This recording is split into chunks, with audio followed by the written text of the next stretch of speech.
flood, thank God. There's been a mistake.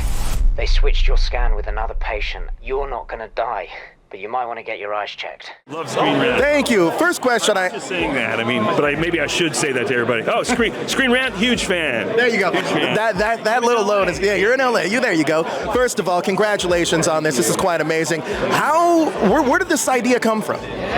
It literally came from the fact that I'm a hypochondriac and I notice stuff when I go to the doctor, like every little detail. I'm worried, a sore on my foot is going to be like cancerous. And I was sitting there just waiting for my appointment, and I saw this huge, big, burly, like ripped guy, and he was older. He was like in his 50s or 60s, come out of the inner offices, and he looked like he'd been slapped. I mean, he looked really like shaken. And I don't, unfortunately, I never met him. I don't know what happened to him, but that gave me an idea, like who would be the least likely guy to get a terminal disease and do something about it, on his own. And I started thinking, the greatest contract killer in North America. That's who. And then I started, and by the time I got home that day, I had like the whole structure of the thing. Whoa. I had the hook that it was a false diagnosis, and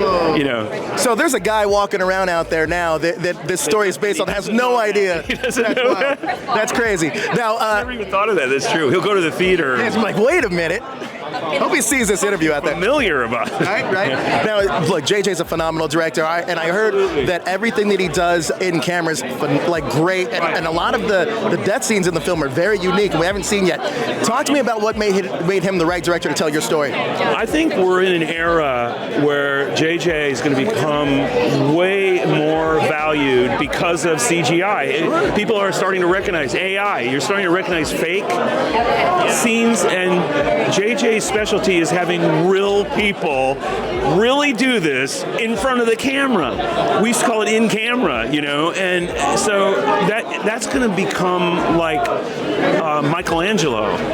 He already is like that. You know what I mean? And to me, that's what's so exciting about this, because he's a stunt coordinator.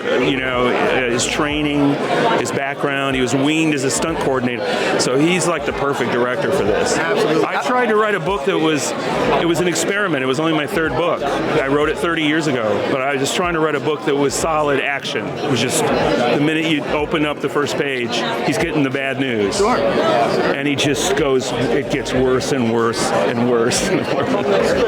That, I love it. Now, look, Dave is such a phenomenal actor, and I feel that, like, due to his size and his look, he's underrated a little bit, and I think he has so much range to him. Talk to me about what Dave brings to the role of Joe in this film. He has, I happen to know, I got some inside information that he really wanted to do like a love story. He wanted to do, a rom-com or a love story or something. And Andrew Lazar, the great producer who I owe for sticking with this for 30 years, he said, well, how about a rom-com with like a lot of shooting and, body hits and squibs? But it is a rom-com. It is. And he's right. It is a rom-com. It's incredible. And James Coyne, who's one of the two writers, he kind of pumped up the humor in my book. I have this like droll, dark humor, and he pumped it up.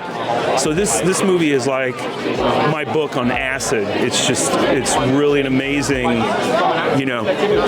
transformation. Now, I was talking to JJ, and he says that he wants to do a sequel to this, and he has ideas to tell another story.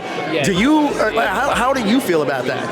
Like, you want to tell more stories in this world? I'm going to steal his ideas and take credit for them. I love it. No, actually, I want to work with him. I mean, I went to film school. I don't see a difference. I don't discriminate between the two mediums. I think that story is the same, the fundamentals in film and in prose and on the page. And that's what I try to do when I write books, is like the movie in my head. Just get it down on the page. So I totally think there's a sequel here, and I want to get involved. I mean, listen, make the killer the journalist, and never tell me, and then we'll figure out that maybe one day that'll be a character based on me. The last question I do have for you, though. You won't sue me. No, I will not. Absolutely not. Absolutely not. Now, last question I have for you is, if you can hire this is a star-studded cast. If you can hire any of this cast to be a hitman in a totally fictional world, who would you choose and why? Anybody from from the cast? Anybody from the cast. I would make Palm. Great choice. Man. I mean, in Mission Impossible, she does a great job. That fight in that narrow, space between two buildings, that's one of my favorite fights of all time. I mean, I think, Jackie Chan would be jealous if he saw that fight. That fight was brilliant. I credit her and JJ. I mean, it was just like, I couldn't believe it. I had to rewind it and watch it again. Like, as soon as it was over, I went back, and it's so watchable. Well, look, thank you so much for your time, man. I appreciate you. Thank you. Well done. I need a contract executed. Who do you want retired? Me.